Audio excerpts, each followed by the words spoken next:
रविंदर सचदेव विदेश मामलों की जानकार इस समय हमारे साथ कनेक्टेड हैं और अक्षय राय भी ग्राउंड जीरो से हमारे साथ कनेक्टेड है, दिल्ली में उनकी मौजूदगी है। सबसे पहले सर बहुत स्वागत आपका भारत 24 पर। रविंदर सर, सबसे बड़ी बात यह है कि क्रोएशिया के साथ जिस तरीके के हमारे संबंध अब तक रहे हैं, उसके बाद ये पहली बार है जब हमारे देश के कोई प्रधानमंत्री वहां के दौरे पर जाते हैं। रणनीतिक लिहाज से रविंदर सर ये कैसे बहुत इंपॉर्टेंट है? Thank you very much, pleasure आपके साथ। रणनीतिक हिसाब से मल्टीपल एंगल से एक तो हमारा यूरोपियन यूनियन के साथ ये रिश्ते बढ़ा रहा है। सेकंड, हमारा यूरोपियन यूनियन के साथ फ्री ट्रेड एग्रीमेंट भी होने का है, तो वो भी है। बट उन सब से ज्यादा एक और एंगल है। देखिए, यूरोपियन यूनियन जो है ये बटा नहीं, पर दो भाग आप देख सकते हैं, कह सकते हैं। एक तो जो पुरानी कंट्रीज थी जो पहले से यूरोपियन यूनियन और नेटो की मेंबर्स थी, लाइक फ्रांस, जर्मनी, इटली इत्यादि। और दूसरी कंट्रीज हैं जो कि ईयू और नेटो में भी बाद में आई, जैसे पोलैंड, हंगरी, वार्सो पैक्ट वाली, इधर Latvia, Lithuania, Estonia etcetera, Croatia. तो ये जो ईस्टर्न और सदर्न यूरोप की नई कंट्रीज हैं, छोटी छोटी, इनका अब यूरोपियन यूनियन के अंदर एक्चुअली वजन बढ़ रहा है। खास करके अव्वल तो पूरी ईयू के नंबर बढ़ गए हैं, तो इनका भी काउंट हो जा रहा है। बट इसके अलावा रशिया यूक्रेन वॉर के चलते आप देखिए, नेटो की जो पॉलिसीज हैं वो ज्यादा ड्राइव कर रही हैं कंट्रीज लाइक पोलैंड कि भाई हमें और एग्रेसिव होना है, कंट्रीज लाइक लातविया, एस्टोनिया इत्यादि। तो ये जो मैं दो कैंप नहीं कहूंगा, बल्कि एक और कैंप है यूरोप में जो कि एंटी वॉर है एटसेट्रा। बट मोटा मोटा पुराना नेटो और नया नेटो, ये जो नए नेटो की छोटी छोटी कंट्रीज है, इनके साथ रिश्ते बढ़ाना स्ट्रेटेजिक रूप से जो आप कह रही है, आई थिंक भारत के लिए अहम और इम्पोर्टेंट बन जाता है। ठीक है सर, मैं वापसी करूंगी आपके पास। उससे पहले अक्षय भी हमारे साथ कनेक्टेड है। अक्षय, जाहिर तौर पर इस समय भारत में भी इस पूरे दौरे को लेकर की जो गतिविधियां हैं सरकार की तरफ से वो तेज है। क्रोएशिया के साथ जिस तरीके के हमारे संबंध रहे हैं और क्यों ये खास है, रविंदर सर ने अभी इस बारे में इंफॉर्मेशन भी दी, लेकिन जो तैयारी भारत में की गई है, जाहिर है रणनीतिक रूप से ये दौरा बहुत ही स्पेशल है। ना केवल रक्षा में के फील्ड में मजबूती भारत को मिलेगी, क्योंकि हम लगातार मेक इन इंडिया के कॉन्सेप्ट को दोहरा रहे हैं, इस कॉन्सेप्ट पर काम कर रहे हैं। कहीं ना कहीं क्रोएशिया से भी इस पूरे मामले को लेकर के भारत को मदद मिलेगी। और शिखा, सबसे बड़ी बात यह है कि आपने ये प्रधानमंत्री का दौरा देखा है, जिसमें कि साइप्रस एक छोटा देश, क्रोएशिया भी एक छोटा देश, लगभग 38 से 40 लाख की जनसंख्या। लेकिन सामरिक दृष्टिकोण से देखें तो एक तो समुद्र के किनारे ये देश है।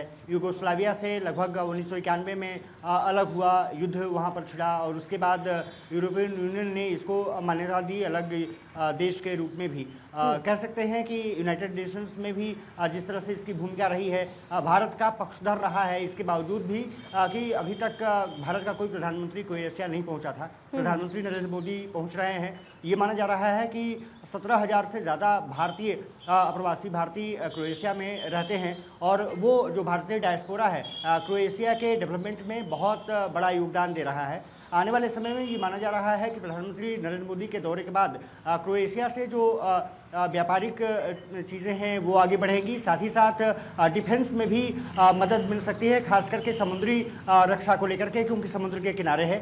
दूसरी बात ये है कि जिस तरह से पर्यटन तेज़ी से वहाँ पर डेवलप हो रहा है, फार्मा इंडस्ट्रीज जिस तरह से डेवलप हो रही हैं, अभी तक जो खबरें हैं लगभग 1600 करोड़ रुपए का व्यापार भारत और क्रोएशिया के बीच में है।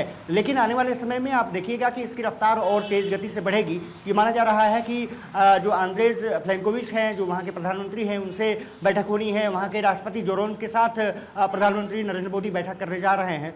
ये माना जा रहा है कि हालांकि ये दौरा बहुत संक्षिप्त है, लगभग एक दिन का दौरा है, देर शाम पहुंचेंगे प्रधानमंत्री नरेंद्र मोदी क्रोएशिया, लेकिन गर्मजोशी वहां पर ज़रूर देखने को मिल रही है। क्रोएशिया भारतीय प्रधानमंत्री का इंतजार कर रहा है कि वहां पर पहुंचे और किस तरह से बातचीत आगे बढ़ती है। तो माना जा रहा है कि एक तो प्रौद्योगिकियों को लेकर के बेहतर बात बन सकती है, इसके अलावा फार्मा इंडस्ट्रीज को आगे बढ़ाने पर बात हो सकती है। आयात और निर्यात जो रहे हैं वो लगभग बराबर पर हैं, उसको बढ़ाने पर बातचीत आगे बढ़ सकती है। साथ ही साथ ऑपरेशन सिंदूर के बाद क्योंकि प्रधानमंत्री नरेंद्र मोदी पहुंच रहे हैं तो वहां पर एक समर्थन हासिल करने की भी कोशिश है। भारतीय प्रधानमंत्री अब चाहते हैं कि बड़े देशों के साथ तो संबंध निश्चित रूप से ग्लोबल साउथ में रहें, लेकिन छोटे देश भी इसमें महत्वपूर्ण भूमिका निभाएं। ये भारत का डिप्लोमेटिक रिलेशंस और बेहतर करने का एक तरफ से जाहिर तौर पे, और ये काम और जो प्रक्रिया है वो भारत की तरफ से तेजी से चल रही है। अक्षय, बने रहिएगा।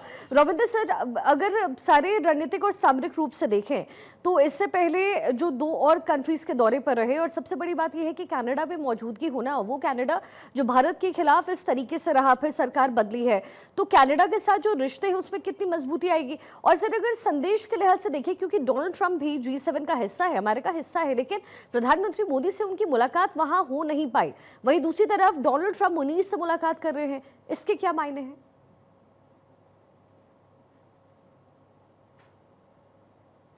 डोनाल्ड ट्रंप की मोदी जी से G7 में मुलाकात नहीं हो पाई। एक्चुअली मीटिंग फिक्स थी पर नहीं हो पाई क्योंकि डोनाल्ड ट्रंप को अपना इजराइल ईरान मुद्दे को लेकर के उन्होंने डिसाइड किया कि जाना है, तो वो जल्दी वापस चले गए।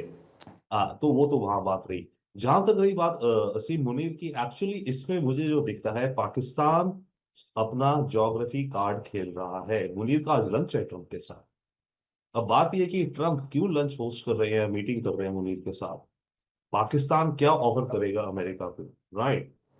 मांगता तो रहता है काफी कुछ, राइट, पर ऑफर क्या करेगा? मेरा आकलन ये है कि पाकिस्तान ऑफर कर रहा है अमेरिका को कि मैं आपके लिए अपना ईरान वाला बॉर्डर खोल दूंगा। देखिए, जो इसने अफगानिस्तान में खेल किया कि अमेरिका आप अपने सोल्जर्स भेजो, अपने मटेरियल ट्रक्स भेजो अफगानिस्तान में, नेटो जो भी पाकिस्तान से मैं ले जाने दूं, ले जाओ। अब ईरान का जो सिचुएशन चल रहा है, इसमें पाकिस्तान का बॉर्डर ईरान से करीब 1000 किलोमीटर का है, जो कि सारा का सारा बलूचिस्तान प्रोविंस में है।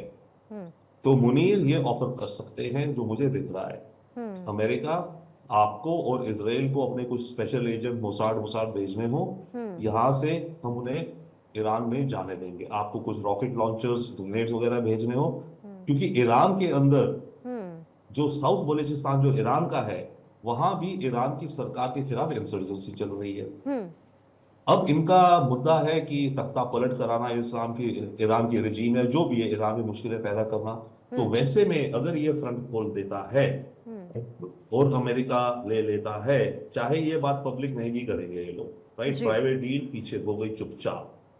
ये अब पाकिस्तान मेरे ख्याल से बहुत बड़ा खेल खेल सकता है। ज्योग्राफी कार्ड है, नहीं तो अदरवाइज ट्रंप क्यों मिलेगा मुनीर से? चाय पीने को तो मिलना नहीं है। और ट्रंप ही नहीं, उससे पहले तो उनके national security adviser, secretary state, सबने सोचा होगा कि इसकी मीटिंग जरूरी है कि नहीं है। तो तभी वो मीटिंग होती है ऐसी, जबकि आपके जूनियर ऑफिसर्स या जो भी मिनिस्टर्स देखते हैं कि हाँ, इसमें कोई कॉन्क्रीट चीज बनती है। और अमेरिका आज की तारीख में जो देखता है, उसको ये कि ओके, मेरे को क्या मिलेगा। तो अगर मुनीर मिल रहे हैं तो ट्रंप का तो ये विचार है ना, मेरे को। लेकिन सर एक क्योंकि ये जो सर मुलाकात हो रही है, मुनीर कहते हैं कि भाई हमें अमेरिका ने बुलाया, फिर बात सामने आती है कि वो खुद ही मिलने का प्रस्ताव लेकर के आए। अगर डोनाल्ड ट्रंप इसे एक्सेप्ट कर रहे हैं तो क्या इसे एक पीयर पॉलिटिक्स के तौर पर देखा जाए, ये प्रेशर पॉलिटिक्स के तौर पर देखा जाए? डोनाल्ड ट्रंप शायद ये बनाना चाहते हो। कभी वो कहते हैं कि इजराइल और ईरान के बीच युद्ध में उन्हें सारी इन्फॉर्मेशन है, इजराइल उन्हें सब बता रहा है, फिर वो कह देते हैं कि हमारी तो कोई भूमिका ही नहीं है, हम मध्यस्थता में भी आगे नहीं रहेंगे। तो ये तमाम बातें आखिर क्या दर्शाती है, इसके क्या मायने हैं सर? देखिए, ट्रंप जो भी कह रहे हैं कि हम इजराइल को के साथ नहीं, हमें पता नहीं था इजराइल क्या कर रहा है, ये वो, आप उसको तो क्लियरली दरकिनार कर सकते हैं। अमेरिका को सब पता है 100%, 101% इजराइल क्या कर रहा है, दैट इज वन। सेकेंड की ये मुनीर की जो खबरें थी, अभी इसमें क्लैरिटी नहीं कैसे, बट जैसे तैसे यस, ये अमेरिका है। इनको अमेरिका की एक्चुअली आर्मी का 250वां साल था, ओके, उसलिए इनको इन्वाइट आया। पर बात है कि इन्वाइट भी क्यों आया, इस चीज के लिए भी। एनीवे, उसके बाद ये अमेरिका में थे अभी पिछले 2 दिन से, अब आज ट्रंप से मिल रहे हैं। अगर ट्रंप से मिल रहे हैं तो क्यों मिल रहे हैं, पॉइंट इज ये ना। और ट्रंप क्यों इनको अपना वक्त दे रहा है? मुझे जो दिखता है, इन्होंने ऑफर करा, या अमेरिका मांगेगा इनसे, या मांग रहा है कि तुम हमें बलूचिस्तान प्रोविंस से ईरान के अंदर जाने का एक्सेस दोगे। और ये बहुत सूट करता है पाकिस्तान को। एक तो ये अमेरिका के क्लोज आ जाता है और पब्लिकली डिस्प्ले बताएंगे भी नहीं किसी को। एंड सेकेंडली, ये पाकिस्तान के अंदर बलूचिस्तान में जो इंसर्जेंसी चल रही है, उसको दबाने में भी मदद हो जाएगी पाकिस्तान को। क्योंकि जब ये रास्ता अमेरिका और मोसाद के एजेंट्स के लिए खुला है कि यहाँ से पाकिस्तान में इधर आकर के बलूचिस्तान से वॉटेवर बॉर्डर पे आके वहां से ईरान के अंदर घुस रहे हैं American agents and special forces. Okay, और यहाँ से रॉकेट लॉन्चर्स, ग्रेनेड वगैरह भेजे जा रहे हैं ईरान के अंदर, जो कि ईरान के अंदर जो इंसर्जेंसी है वो बढ़े या उसके अंदर जो रेजीम को गिराने के हैं लोग वहां पे वो यूज करें। तो ये मुझे गेम प्लान दिखता है होते हुए। अदरवाइज पाकिस्तान क्या ऑफर करेगा? मुझे ये डील दिखती है जो पाकिस्तान ऑफर कर रहा है अमेरिका को। जाहिर है सर, क्रोएशिया क्योंकि यूरोपीय यूनियन का भी सदस्य है, ऐसे में जो फ्री ट्रेड एग्रीमेंट का जिक्र जो भारत की तरफ से किया जा रहा है, इसको लेकर के क्या संभावनाएं बनती हुई आपको नजर आती है? No, definitely, yes, you are very right. ये जो फ्री ट्रेड एग्रीमेंट की बात हो रही है यूरोपियन यूनियन के साथ भारत की आने वाले समय में, उसमें क्रोएशिया मेंबर है ईयू का, और जो भी फ्री ट्रेड एग्रीमेंट होती है वो यूरोपियन यूनियन के मेंबर्स की सर्वसम्मति से होगी, राइट, उनके भी अपना। तो आई थिंक ये उस दिशा में डेफिनेटली हेल्प करेगा।